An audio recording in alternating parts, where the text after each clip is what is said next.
Hello everyone, welcome to another video.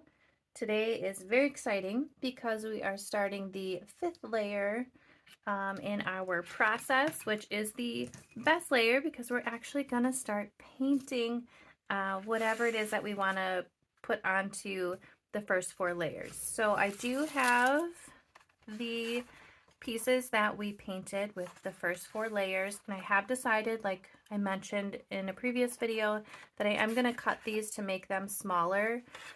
The reason I'm doing this is because I want to show you two different ways to start your paintings, and I want them to be somewhat smaller and simple because this fifth layer, it can take me sometimes weeks to finish these.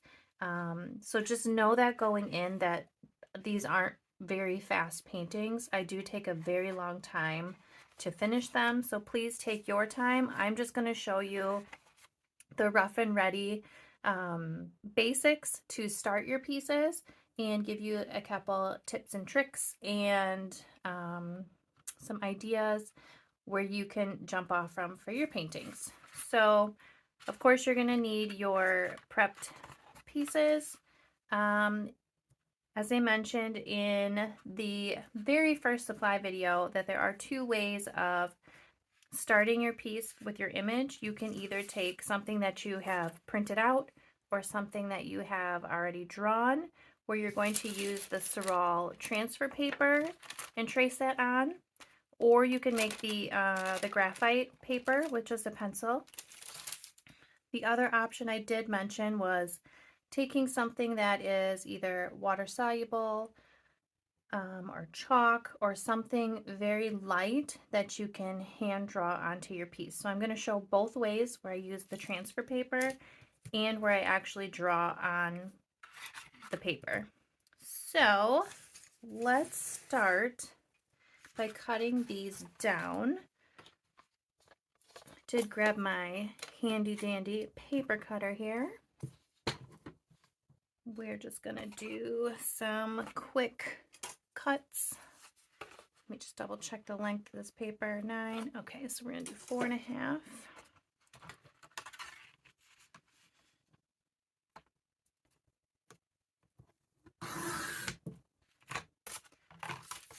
And this is the same.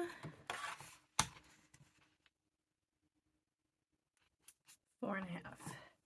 So I think I will do one cool colored and one warm colored, just to kind of show you how I select different paint colors for each background. There is no hard fast rules of what paint colors to choose for each background. Honestly, I go in with a plan, but then I start to just choose colors from my gut. All right, which one do I like? I think I'm gonna use this one and this one. So let's straighten this out a little bit. Again, don't worry if you're having a little bit of warping like I am, or a little buckling. I will show you how to flatten that. I think we will use the transfer paper on this cute little ghost. So what I like to do when I'm going to use the transfer paper, I do just grab a small piece of washi. Actually, a couple pieces. And I'm going to get my picture where I want it. I'm thinking I want it off center just a tad. Right there looks good. Then I will just tape that down to my piece. Maybe not right there. I guess it doesn't matter. Then I will take my piece of transfer paper. As you can see, this is a well-loved piece. Like I said, these Surreal transfer paper pieces, they really do last a very long time, and you can use it over and over and over and over. So you're going to take the dark side and you're going to put that down towards the layers you did on your watercolor paper. And then just make sure that it's completely under where you want to trace. Then you will take your sharp object that you're going to trace with. I just have like these rock painting tools to make dots. You can use a ballpoint pen, a knitting needle, pretty much anything that has a fine tip on it. But I recommend not using anything with too sharp of a point because it might rip your paper. All right, and then I am just going to go ahead and quickly trace this.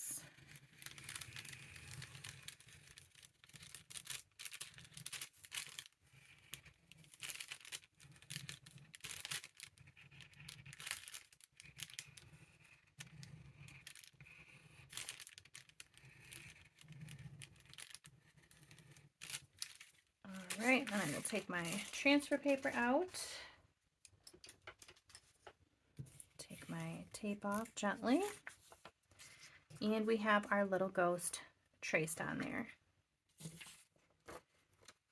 Now you could have a whole scene drawn out where you have a background, all of that. I'm just doing this for simple sake. Normally I would have a background with other things that I really enjoy. I'm always tempted to put my characters in a room with like posters and pictures on the wall. You could even do like windows, or if you wanted to be outside, you could do a landscape in the background. The possibilities are really endless here. Okay, then on this one, I am going to freehand draw the ghost. So I have two things that I really like to use when I'm going to freehand draw. I have the Neocolor 2. I really like these because they come in so many different colors. And like you won't smudge it while you're kind of just working around things. It will only start to smudge when you start applying your paint. So be mindful of what color that you are going to choose to draw your piece. I like to use white on darker backgrounds. If I can get away with it, I will use white on a lighter background also, just because I feel like when it mixes with your acrylic paint, it doesn't really change the color very much, as where, say I use this purple, it's going to change that tint of my paint. So I try to use white as often as I can. Another thing that I really like to use, I don't know if I mentioned in my supplies list, is these Stabilo Carbothello chalk pencils. These are really great also to draw out what you want to paint. The only downside with this, it is like a chalk.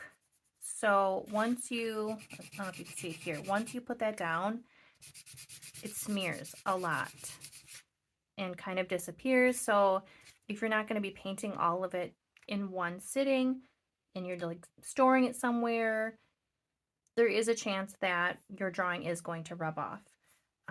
So this is a good option if you're going to just give it a go in one sitting and get it all roughed out, and you don't care if your lines get erased.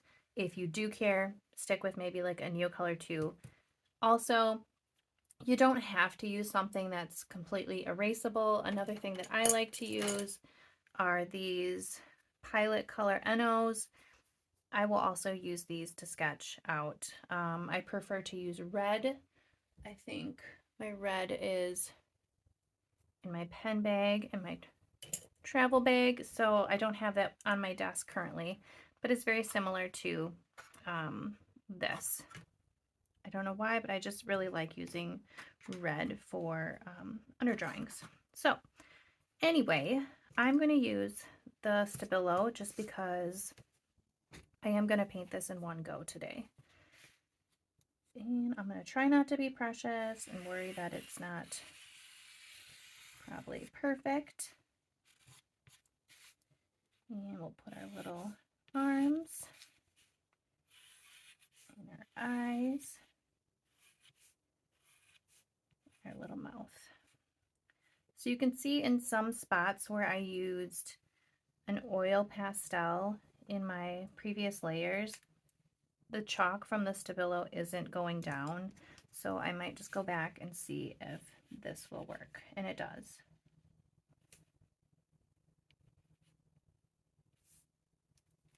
Okay. So now we have our drawings. Now, when I am going to use the transfer paper, before I do any painting, the transfer paper will also smudge around a little bit. I like to use a gum eraser and just lighten that up by rolling it over.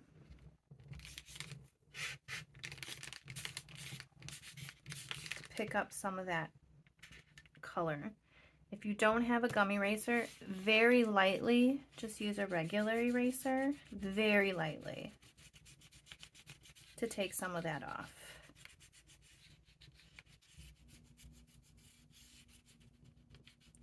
And of course, make sure you get all of your eraser bits off. That's another good thing about the gum eraser. It doesn't leave eraser bits on your paper, if I can talk today. Okay, put this away. So it's up to you for this next phase before you start painting, which is the funnest part. If you just want to go ahead and just start putting color down, or if you want to do a gesso so your under layers don't peek through as much. I find that it's a lot easier to cover on the lighter backgrounds than the darker backgrounds, which I think is probably common sense. And since these are ghosts, I am going to want them pretty opaque, I think. So I am going to go ahead and start with a layer of either gesso or white paint. One thing that I have just found is this Waverly matte finish chalk paint from Walmart. I bought this maybe 2 weeks ago and I've already used half a bottle. That is how much I'm loving it. So if you have a Walmart near you, hopefully they carry it. I have been using it in place of gesso for 2 weeks now. I've even been mixing it with my gesso to kind of prolong the bottle of gesso that I have, because it can get kind of pricey after a while, and I think this was only like $2. So I'm not worrying about that I'm covering up my drawn lines. I just really want to get a good outline. So normally I would have lots of background elements, which I think I'm going to throw one in just for example's sake, just to kind of show you.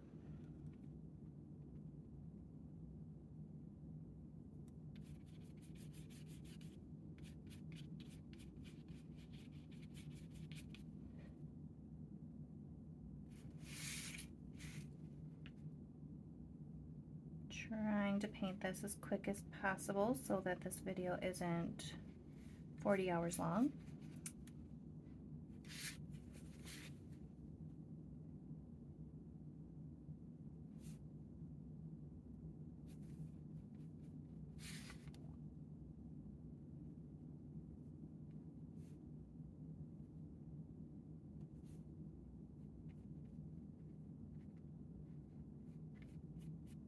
And I feel like if we were painting this ghost a different color, this one layer would be probably pretty good to then start with your actual color.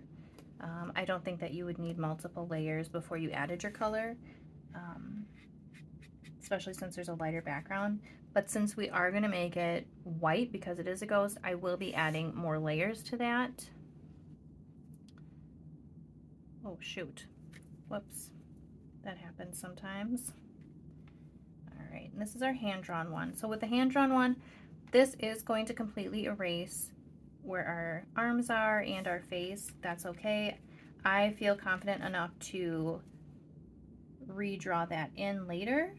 If you do not feel confident doing that, either I would trace where you want that to be so you can add it in later, or you're going to piece it in.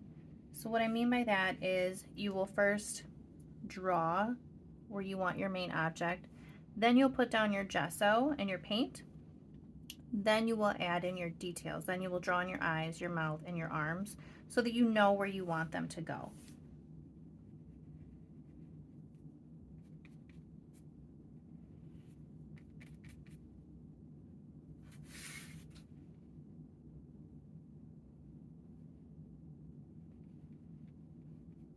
So basically, once you have your image on your page, I treat both the hand-drawn and the transferred paper artwork the same. The painting process is the same. You can also, even if you started with the transfer paper, know that you can always hand draw objects in there. If you're working and you're like, you know what, something is just missing, go ahead and pop something in there to really liven up the piece.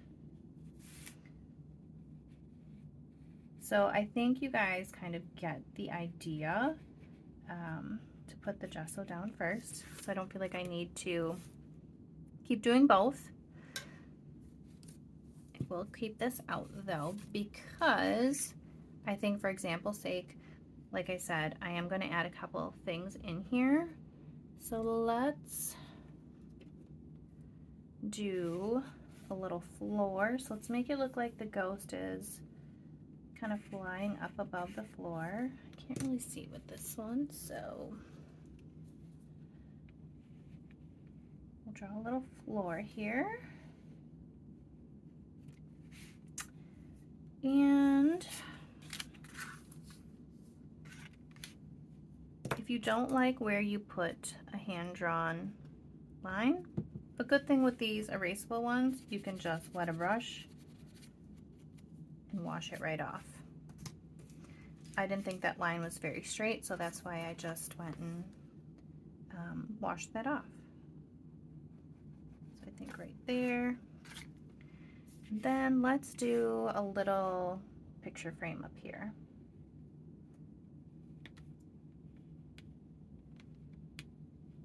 Okay.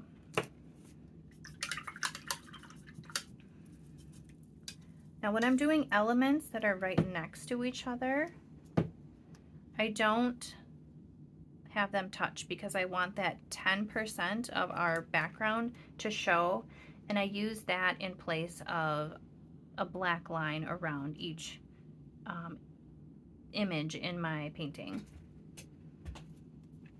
So without dunking my entire brush in there, this is how I would get the images next to each other. So I usually leave about little less than 1/4 of an inch away from my object, or yeah, whatever's right next to it. I don't get very precise about it. I just eyeball it.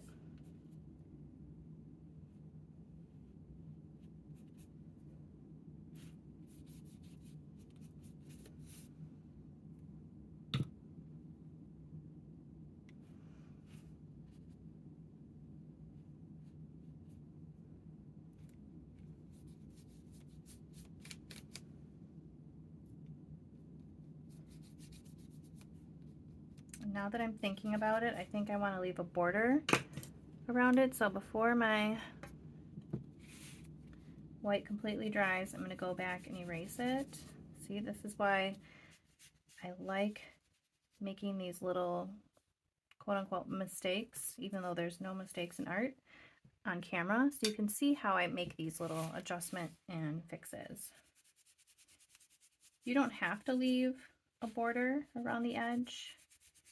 I'm just doing that to kind of help make the image pop a little bit. So just continuing to go back in with clean water to get that paint off.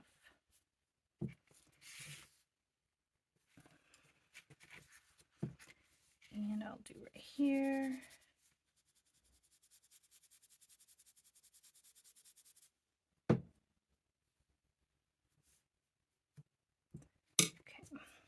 Then I will finish with the white.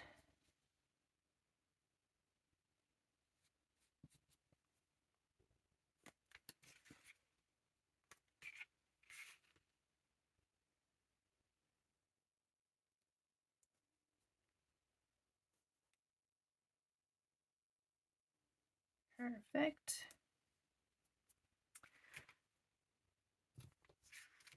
Then I'm going to paint my frame.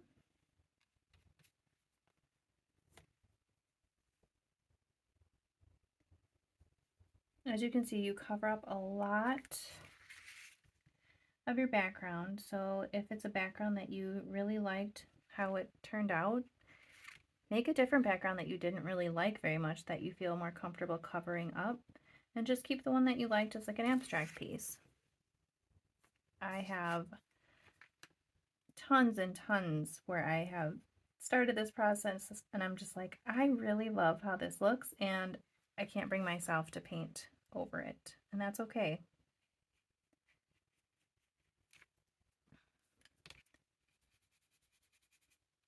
I'm going to clean this up.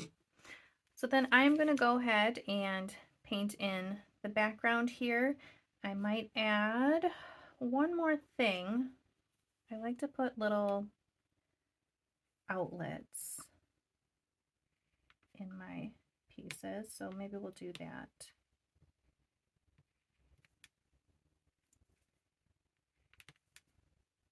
Perfect. All right, I'm going to go ahead and fast forward this video, and I will meet you back here after I have painted all of this in.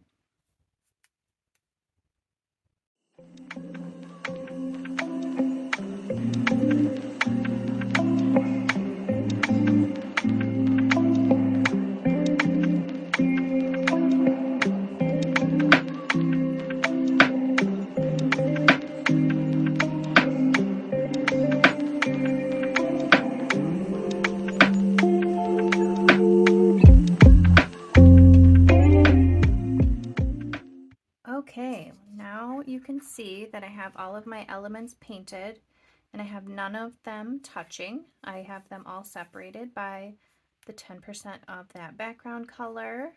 And once you're at this phase, you are ready to start painting in your pieces.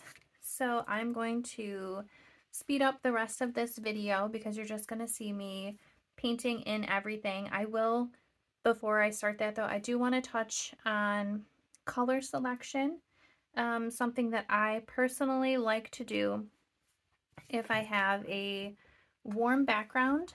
I will start out by choosing cool colors. So as you can see here, you have your warm colors here and your cool colors here. If you're not familiar with warm and cool colors, looking at a color wheel will definitely help you.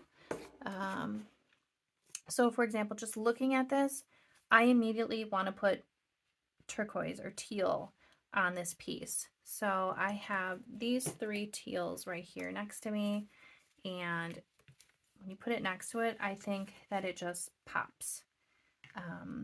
So that's just something that I like to do.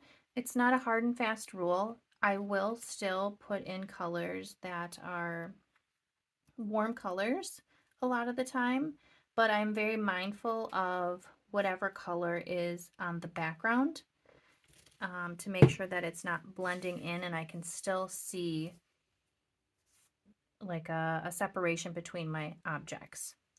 All right, so I'm going to go ahead and get started, and I will meet you back here at the end of the video.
as you can see, I have my elements roughly painted in.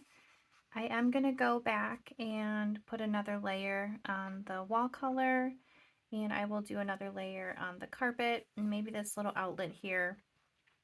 But other than that, I'm pretty happy with my paint color choices and the overall look of this. I will probably also go into this little area here. For my liking, this little gap between the outlet and the carpet line is just a little too thick for me. So I will probably go in and add a little teal so that you do know that the outlet is there on the wall. But yeah, this is layer 5, really just getting your elements in there. And in the next video, I will show you how I then go in with paint pens and multi-liners and color pencils and start adding some details in there. If you are trying this layered process, I would love if you tag me on Instagram. I would love to see how your paintings are turning out and what images you're using for your artwork. So until next time, when we add our details and flatten our pieces, I hope you have a great, beautiful, wonderful day, and thank you for watching. Bye!